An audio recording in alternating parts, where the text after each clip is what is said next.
성장에 대한 얘기를 할 때 우선은 기본적으로 꼭 알고 계셔야 되는 개념들이 몇 가지가 있는데 성장판이라는 표현을 쓰잖아요. 우리가 성장판이 열려있다 닫혀있다 이런 얘기를 하죠.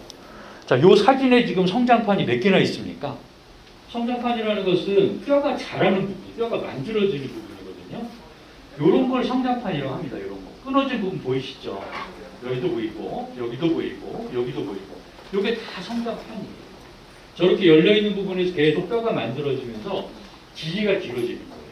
그래서 사실 손은 키랑 상관없지만 척추랑 다리랑 있는 성장판에서 계속 뼈를 만들어내면서 뼈가 길어지면서 키가 커지는 거죠. 성장판이 닫혀있는 뼈입니다. 여기서 봤을 때 이런 게 여기는 없죠. 네, 이런 게 없어요. 그러니까 요거는 더 이상 길이가 길어지지 않는 그런 뼈입니다. 닫혀있는 성장판. 그래서 엑스레이를 찍으면 우리가 아이들은 성장이 진행되고 있는 친구들은 이렇게 성장판이라는 것을 확인을 할 수가 있어요. 성장에 관여가 되는 게 유전적인 부분이 관여를 할 거예요. 엄마, 아빠, 할머니, 할아버지가 키가 크면 아이들이 키가 클 가능성이 많죠. 그런데 유전적인 부분이 관여하는 부분이 대략 30% 정도라고 봅니다. 나머지 70%는 환경적인 요인이 좌우한다. 이렇게 봐요. 이렇게 말씀드리면 유전적인 부분은 안 중요하다 이렇게 생각하시는 분들이 있어요. 그렇지 않습니다. 유전적인 부분이 30% 차지한다는 얘기는 100m 달리기 할 때 30m 앞에서 출발을 하는 거예요. 그러니까 훨씬 더 성적이 좋을 가능성이 많죠. 근데 아쉽게도 유전적인 부분은 태어나는 순간 이미 결정이 됐어요. 이건 바꿀 수가 없는 거예요. 노력을 해서 개선할 수도 없는 거예요. 그래서 결국 우리가 조절할 수 있는 거는 환경적인 요인.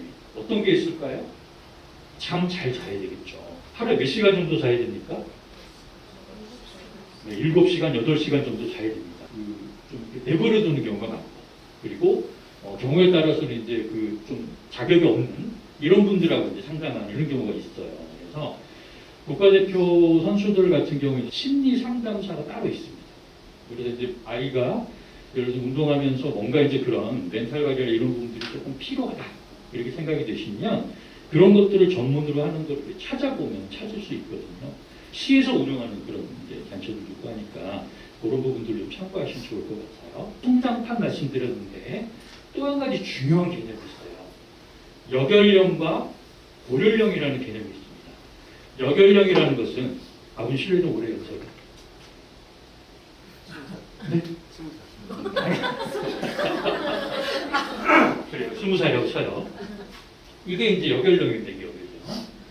근데 고련령이라는 것은요. 골연령이라는 것은 우리말로 뼈나요, 뼈나요. 자, 초등학교 6학년 아이들이 한 반에 있는 친구들이 보면 애들 덩치가 다 다르죠. 어떤 애들은 되게 왜소하고 어떤 애들은 제일 뒤에 있는 친구들은 그 친구보다 머리하는 더 크고 이렇습니다. 그 아이들이 초등학교 6학년이면 여결령은 비슷합니다. 뭐 13살, 뭐 12살 이 정도로 다 비슷한데 금방 말씀드린 것처럼 그렇게 덩치가 크게 차이가 나는 이유는 뼈 나이가 다르기 때문이에요. 그런데 성장하고 관련된 부분에 있어서 여결령이 중요하겠습니까? 뼈 나이가 중요하겠습니까? 뼈 나이가 중요합니다. 뼈 나이가. 그래서 뼈 나이를 어느 정도인지를 아는 게 너무너무 중요해요. 그래서 요거를 꼭 성장 관리에 있어서는 챙기셔야 됩니다. 자, 성장판, 아까 뼈 나이를 저희들이 확인하기 위해서 아까 이제 손 사진을 찍었을 때 13군데 정도의 뼈의 모양을 저희들이 이제 측정을 해요. 모양을 보고 프로그램에다 이제 이렇게 점수를 매기는 입력을 합니다. 그러면 뼈 나이가 몇 살 이렇게 이제 확인이 되는 거예요. 그걸 기준으로 해서 성장 상태를 평가를 하는 거거든요. 뼈 나이가 앞서 있다는 건 성장판이 빨리 닫힌다는 거거든요. 그래서 두 가지 문제를 갖고 있는 치료가 반드시 필요한 친구인 거예요. 이 친구는 잘 크는 것이 아닌 거죠. 그래서 그런 경우를 우리가 조발 사춘기 이런 표현을 씁니다. 사춘기가 빨리 온다 이런 표현을 쓰는 거예요. 관리를 해줘야 되고 그런 관리를 조금 이해하기 쉽게 설명드리면 여자아이들 기준으로 말씀드리면 이해가 잘 되세요. 생리를 늦춘다 이런 표현 많이 쓰잖아요. 똑같은 거예요. 그렇게 해서 빨리 성장이 종료되는 걸 막아줘야 돼요. 조발 사춘기가 뭐냐면 이렇게 해서 충분하게 성장하는 기간이 충분해야 되는데 빨리 커요. 지금은 커. 그런데 빨리 종료가 되는 거예요. 빨리 성장판이 닫히는 거예요. 그러면 결국 본인이 클 수 있는 만큼 충분하게 클 시간이 안 돼서 최종 키가 예측되는 것보다 작아질 가능성이 굉장히 많습니다. 그래서 조갈 사춘기 빨리 오는 거 관리가 좀 필요한 거고, 그 기준은 어느 정도 두냐면 1년 정도 앞서는 것까지는 괜찮아요. 근데 그 이상 초과해서 내가 달력 나이가 13살인데 뼈 나이가 14살이 안 되면 괜찮아요. 그 정도 조금 앞서 있는 거. 근데 그 이상 뭐 1년 반, 2년 이렇게 되면 그건 좀 문제라는 거죠. 그래서 성장 진료할 때 현재 성장 상태를 정확하게 평가를 해야 됩니다. 근데 거기에 가장 중요한 게 뼈 나이를 꼭 확인해서, 뼈 나이는 반드시 엑스레이를 찍어서 손을 찍어서 봐야 돼요. 가끔 이제 성장 진료를 다른 병원에서 하고 왔다고 말씀하시는데, 제가 그래서 뼈 나이가 어느 정도 있습니까 물어보면 성장 진료를, 그러니까 정형외과 선생님들도 성장 진료를 제대로 이렇게 잘 안 하시는 분은 뭐라고 하냐면 무릎 짚고 골반 짚고 이렇게 하면서 성장판 열렸어요. 끝. 이렇게 얘기를 합니다. 아무 의미가 없는 거예요. 당연히 성장판이 열려 있죠. 키 크는 아이인데, 그렇죠? 어느 정도인지를 정확히 확인해야 돼요. 그래서 손을 꼭 찍어봐요. 손을 찍어서 아까 말씀드린 프로그램에 돌려서 뼈 나이라는 걸 확인해야 됩니다. 그래서 성장이 잘 되고 있는지 아니면 부진한 건지, 그리고 조금 빨리 사춘기가 오고 있는 건지, 고령에 앞서 있는 건지, 이런 것들을 확인을 해야 됩니다. 확인을 하고, 성장에 방해되는 요인들이 있을 수 있잖아요. 수면에 대한 문제, 영양에 대한 문제, 스트레스 관리, 아니면 어디가 아파, 이런 것들에 대한 부분들을 관리를 해서 이제 치료를 하게 되는 거죠. 그래서 관리의 목표는 성장판이 어쨌든 빨리 닫히지 않도록 해야 됩니다. 그렇죠? 그리고 평균적인 성장 속도 기준이 있어요. 뒤에 말씀드리겠지만 이제 50% 평균적으로 아이들이 어느 정도 속도로 커야 된다는 기준선이 있는데, 그거보다 치료하는 과정에서 더 많이 클 수 있도록 하게 됩니다. 목표를. 그리고 달력 나이, 뼈 나이가 차이가 많이 나는 경우 그 차이가 줄어들어야 됩니다. 달력 나이는 1년이 지나면 1살이 올라가는 거지만, 치료가 잘 된 경우에 뼈 나이는 1년이 지나도 비슷한 경우가 있어요. 그래서 차이가 줄어들게 됩니다. 뒤에서 구체적인 사례를 말씀드릴게요. 그리고 이건 조금 별개의 것인데, 저희들이 성장 검사를 하면서 척추 사진을 같이 찍어보는 거예요. 많지는 않아요. 남자애들 같은 경우는 그렇게 많지는 않은데 조금씩 보입니다. 측만증이 있는 경우도 있어요. 이 측만증이라는 게 성장기에는 되게 악화될 가능성이 많기 때문에 경과를 잘 봐야 되고, 심하면 그 각도가 뭐 한 15도, 20도 이상 되면 치료도 좀 해야 됩니다. 그걸 바로잡기 위해서. 아까 영양 상태랑 관련해서 검사를 한다고 그랬는데, 영양 상태는 모바일 검사라는 걸 통해서 영양 상태를 좀 확인을 합니다. 자, 모바일 검사는요, 요 머리카락이 끝에 모낭이라는 게 있고 밑에 혈관들이 지나다니는데, 혈관하고 모낭이 연결돼 있어요. 혈관 안에 돌아다니는 영양소, 독소 이런 것들이 그대로 머리카락이 만들 때 저장이 됩니다. 그래서 머리카락을 이제 분석해서 이제 그 사람의 영양 상태나 이런 부분들을 확인할 수가 있는 거고요. 그래서 성장 관리를 할 때 제가 3개월에 한 번 정도씩 이제 만나요. 그래서 3개월 간격으로 이제 재평가를 하게 되는데, 키를 자주 재볼 필요 없습니다. 얼마나 한 번씩 재보면 되냐면 3개월에 한 번씩만 재보면 되고, 3개월에 한 번씩 잴 때 학교에서 잰 거, 클럽에서 잰 거, 집에서 잰 거, 요거를 비교하면 안 돼요. 저희 병원에서 잰 거랑 집에서 잰 거랑 다를 수 있어요. 측정 방식에 따라서. 그래서 같은 곳에서 잰 거를 비교를 하십시오. 그래야 이제 3개월에 이제 어느 정도 키가 컸다 이런 것들을 확인할 수가 있는 것이고, 아침하고 저녁하고 키 차이가 나는 거 아시죠? 네, 얼마나 날까요?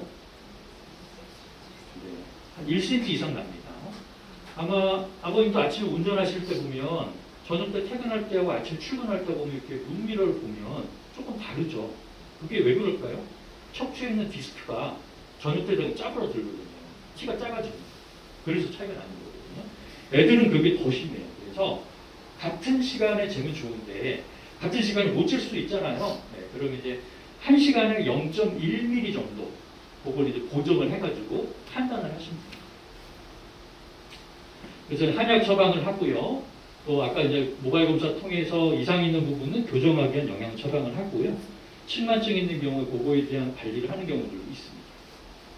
이 친구는 아까 그 친구예요. 12.9도. 근데 6개월 뒤에 검사해봤더니 많이 좋아졌죠. 거의 빠져졌습니다. 이 상태에서 이렇게 되면 키가 클까요? 큽니다. 이렇게 삐뚤어져 있는 게 똑바로 서니까 키가 큽니다. 예, 숨어있는 키를 찾는 그런 개념인 거죠. 쪽에 이제 한 1년 정도 이제 치료를 했는데, 초진 당시고, 여기 이제 마지막에 검사했을 때 1년 정도 하고, 지금도 이제 계속 치료는 이어서 하고 있는데요. 뼈 나이가 지금 보시면, 달력 나이하고 뼈 나이하고 이제 차이가 있는 게 한 1년 정도에서, 이렇게 보면 조금 줄었어요. 한 6개월 정도. 그죠? 그리고 키는 그 사이에 한 8cm 정도 컸습니다. 그러면 이제 저게 잘 큰 건가? 일단은 뼈 나이가 차이가 줄어든 건 되게 좋은 변화니까, 그거는 일단은 오케이. 그럼 키 큰 거는 괜찮은 건가? 그 기준이 되는 게 요거예요. 요거. 그 뼈 나이를 기준으로 해서 아까 50% 되는 요 평균적인 성장 속도가 요 정도이기 때문에 요렇게 키가 이제 크면 일단 평균 성장은 된 거거든요. 근데 그 한 1년 정도 기간 동안 얘는 요렇게 컸거든요. 그러니까 굉장히 가파르게 올라갔기 때문에 성장 속도도 굉장히 좋았습니다. 그래서 이 친구도 보면 요게 이제 급성장기 이제 요 성장 속도인데 요거에 비해서 지금 훨씬 더 가파르게 키가 잘 컸죠. 그리고 아까 이제 달력 나이, 뼈 나이 균형도 회복하고. 그래서 너무 경과가 좋았던 이런 친구고요. 얘는 한 2년 정도 지금 치료하고 있는 그런 친구인데요. 2년이라는 기간 동안 전체로 보면 이렇게 가파르게 따라가고 있고, 최근 한 6개월 정도만 보면 그거보다는 훨씬 더 가파르게 좋아지는 걸 볼 수가 있어요. 그래서 치료하면서 본인이 조금 못 컸던 부분들을 따라서 이제 크고 있는 그런 상태가 확인이 된 겁니다. 안원 22개월 동안입니다. 22개월 동안에 지금 요렇게 이제 컸어야 되는데 이 친구는 좀 처졌어요. 못 큰 거예요. 기준선을 못 따라간 정도입니다. 치료를 안 하고 관리를 안 하니까 요 속도가 안 나오는 거예요. 이 친구가 성장 관리할 때는 한 9개월 정도 지금 치료할 때 3.8 정도가 컸고요. 이때는 급성장기가 오기 전이었어요. 뼈 나이가 이제 11점 몇 세였으니까. 근데 저한테는 암훈 때 기간 동안에는 8.5cm가 컸는데 이때는 이미 뼈 나이가 이제 12세가 넘어 14세까지 돼서 급성장기 정점이거든요. 그러니까 굉장히 많이 컸어야 되는데 8.5cm밖에 안 큰 거예요. 이해가 되시죠? 급성장기 때 한참 많이 커야 되는데 급성장기 전에 성장 관리할 때보다 더 안 컸어요. 그러니까 굉장히 이 친구는 좀 안타까운 그런 경우인 거죠. 그러니까 치료를 할 때와 하지 않을 때하고는 분명히 차이가 있는 거예요. 남자애들 같은 경우에 파란색을 따라간다고 그랬죠. 그래서 12세, 뼈 나이 기준으로 해서 이때부터 급성장기 시작이 되고 이렇게 올라갔다가 성장이 종료가 되는 거고, 끝나는 무렵에 여기 18세라고 되어 있지만 뼈 나이 기준으로 하면 17세까지가 이제 성장이 종료가 되는데, 가끔 보면 이렇게 급성장을 경험을 못했다 이런 친구들이 있습니다. 급성장기 때도 1년에 한 5, 6cm 컸나? 그것도 잠깐 이렇게 얘기하는 분들이 있고, 이 기간이 보통 12세에서 17세면 한 5년 정도 되는 거잖아요. 근데 그 기간이 짧은 사람이에요. 짧은 사람. 성장 관리가 잘 되려면 요게 많이 올라가야 되고 길게 가야 됩니다. 운동하는 친구들은 기본적으로 계속 성장판에 대한 자극이 있기 때문에 좀 늦게까지 키가 커요. 일반적으로. 점프를 하면서 성장판에 자극을 주는 그런 운동들이 그런 효과들을 만들거든요. 근데 요렇게 이제 쭉 많이 올라가고 이렇게 이제 좀 충분하게 크는 것, 그거는 아까 말씀드린 그 외 여러 가지 그런 부분들이 많이 반영가 되는 겁니다. 그래서 12세, 14세 뼈 나이, 그거는 꼭 기억하시도록 하면 좋겠습니다. 아까 말씀드렸지만은 최근에 키가 잘 안 커서, 고3인데 키가 잘 안 커서 이렇게 해서 이제 오면 참 제가 일단 만날 때부터 마음이 답답해집니다. 근데 어쨌든 아이도 어머님, 아버님도 뭔가 기대를 갖고 오셨는데 최대한 도울 수 있는 방법들을 찾지만 결국 이제 그 전에 조금 더 골든타임 때 했으면은 더 좋겠다, 좋았겠다 이런 아쉬움이 있죠. 오늘 말씀드린 건 이제 네 줄로 요약을 해봅니다. 정리합니다. 자, 뼈 나이 꼭 확인하셔야 됩니다. 뭘로 확인한다고 그랬죠? 손으로 확인합니다. 손으로. 네, 그래서 혹시나 저희 병원 아니고 다른 병원에서도 검사를 하거나 이런 경우가 있을 수 있는데, 이제 그냥 무릎만 찍고 성격판 열어서 이런 얘기 들으시면 뼈 나이를 알려주세요. 라고 꼭 얘기를 하십시오. 손을 찍어봐야 됩니다. 성장 부진, 그리고 조발 사춘기, 말이 좀 어렵지만 요거는 분명히 관리가 필요한 그런 치료가 필요한 상태라고 판단하셔야 됩니다. 측만증이 있다 그러면 요거는 따로 이제 관리가 필요할 것이고요. 아까 말씀드린 골든타임, 그 골든타임을 놓치지 않으셔야 됩니다. 제가 준비한 강의 여기까지고요. 혹시 이제 궁금하신 게 있으시면 몇 분 질문을 좀 받고 오늘 강의를 마치도록 하겠습니다.